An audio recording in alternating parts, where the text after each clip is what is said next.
Welcome to an episode of Behind the Scenes, a weekly program unveiling the biggest political developments in Somali politics and the wider Horn of Africa region.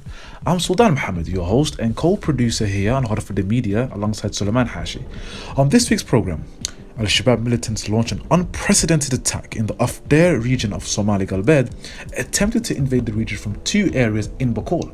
Now, Somali Galbed forces alongside Ethiopian federal forces have repelled the assault, while battles have raged on over the past week in the eastern portions of the Bakol region, which forms part of Somalia's southwest state.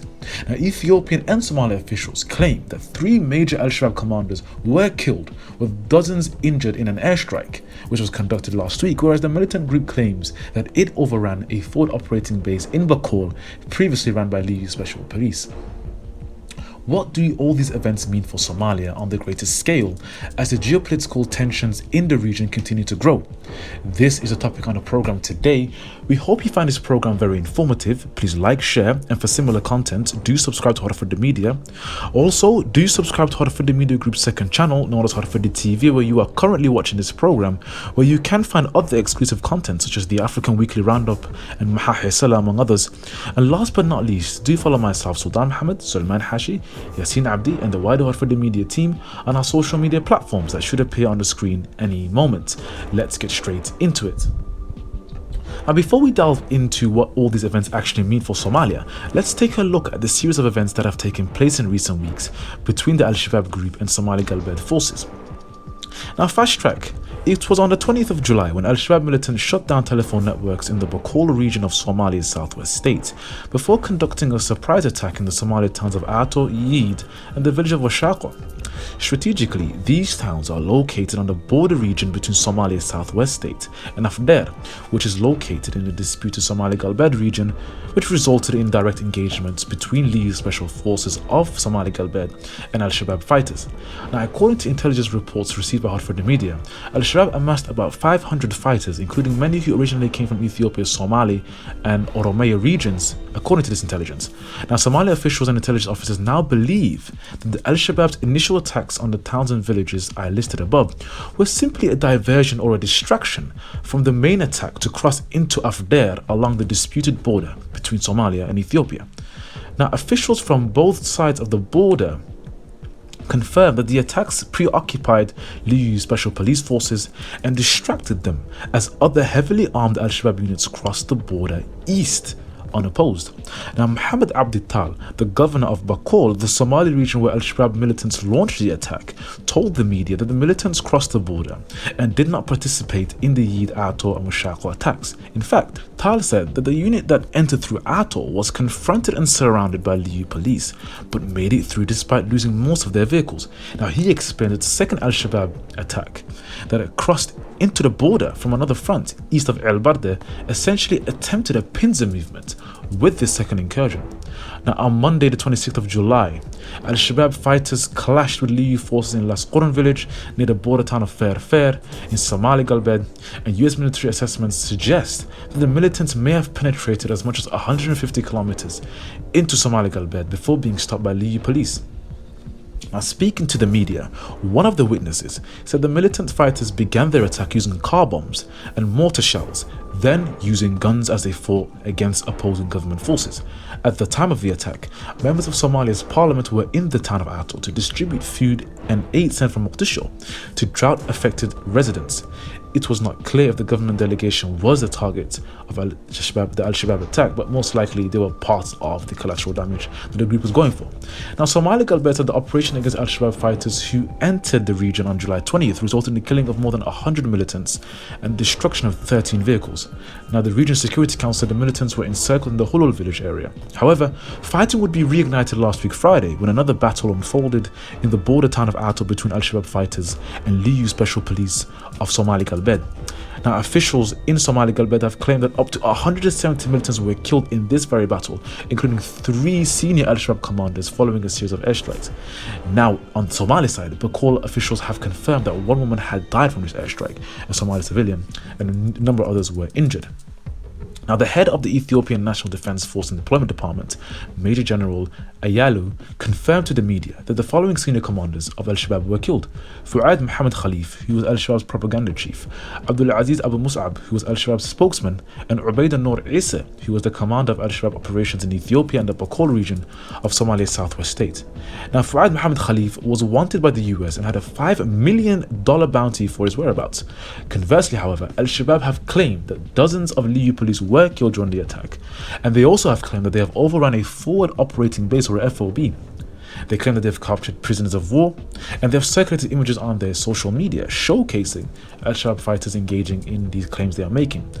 Now, following the attacks, Somali Galbed has expressed an interest in setting up a buffer zone within Somalia's Bakol region, and this has been supported by Ethiopian government as well. However, Mogadishu has not commented on this matter. However, Somali Prime Minister Hamza Abdi Barre has condemned the attacks and has called on support for the region, putting security forces on higher alert. Now, I assume there are more questions from this series of events than answers that many of you may have, so let's address some of these points here today. And the first question I'm assuming many of you guys will have is, why did Al-Shabab attack Ethiopia? Well, it's clear that the attack was a heavily orchestrated plan that was probably conducted over a space of months or even a year in the making.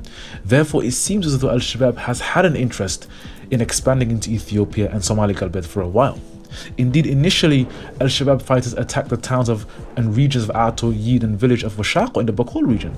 However, we have to understand that simultaneously, east of El Barde town, Al-Shabab entered Somali Galbed, attempting a pincer movement with the second incursion. So the reality is that Al-Shabab's intention here wasn't just to simply attack this region in Bakol, which has no strategic value to the group. This was simply, as I aforementioned, a distraction from its actual assault within Somali Galbed, this expansion. Now, the militants were not attacked initially when they entered Afder, and there was no military confrontation at this point.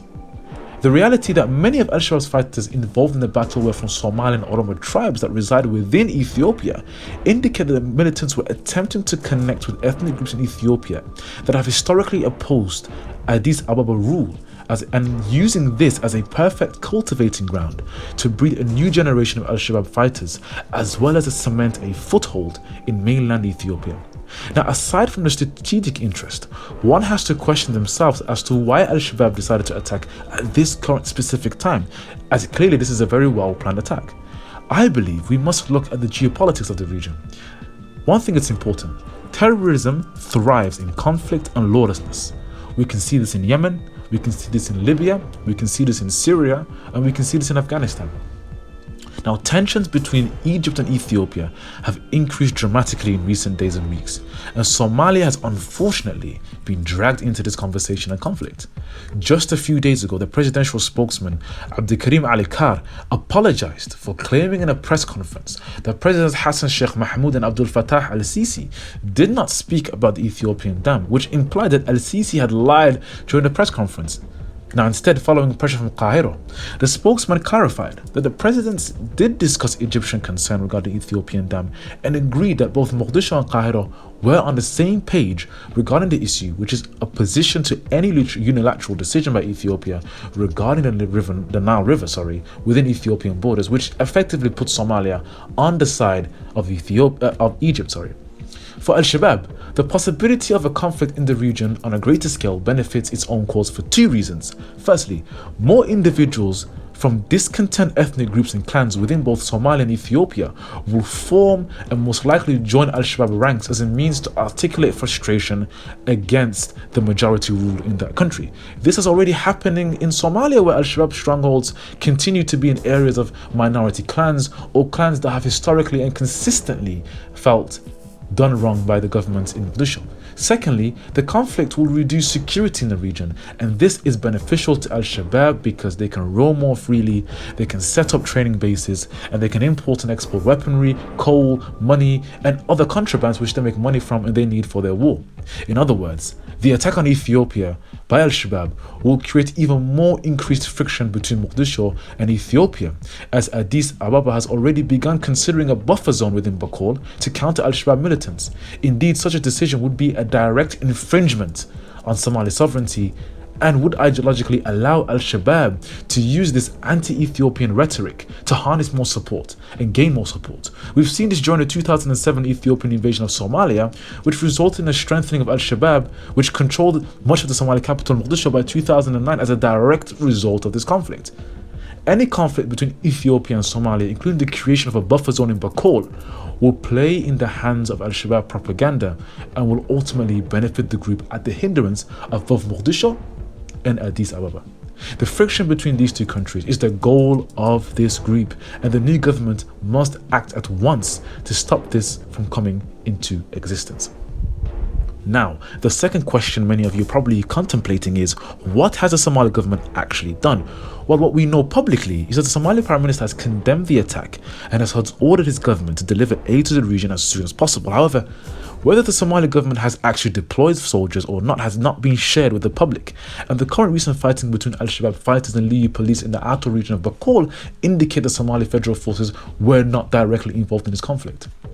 The reality is that up until today, the government was paralyzed, as President Hassan Sheikh Mohamud, Prime Minister Hamza Abdi Barre, and Speaker of the Lower House Adam Madobe, and other senior officials were struggling to agree on the number of ministers, the ministerial positions, the posts based on the 4.5 system, and other headaches. Now, we have seen this morning a new government being sworn into Mogadishu, which is great news. The government must act immediately. It has the tools at its disposal. Just yesterday, we saw a new batch of SNA officers graduate from Turkson base in Mogadishu, where Hassan Sheikh Mohamud, the president, oversaw. Over 5,000 soldiers are returning from Eritrea in due course. We've seen the work of Gorgor, Haramad, Waran, Dufan, Danab, as well as other regular SNA officers and NISA officers defeat militants time and time again in central southern Somalia. The battle in Mudug last year saw hundreds of Al-Shabab fighters killed, dozens of bases destroyed. I advise this new government to enter talks with Addis Ababa and Jigjiga and establish a joint military response with Somali Galbed, with Addis Ababa, to eradicate Al-Shabab from the region. Also, the reality and logically is the logical reality is that as Al-Shabab deploys more fighters to Bakol, a counter-offensive against Al-Shabab in other regions in Somalia could be more effective to deal a major blow to the group in the region. However, the last piece of advice I'll give to the government is be aware of these plans. Be aware that Al-Shabab is thinking very far and thinking very ahead.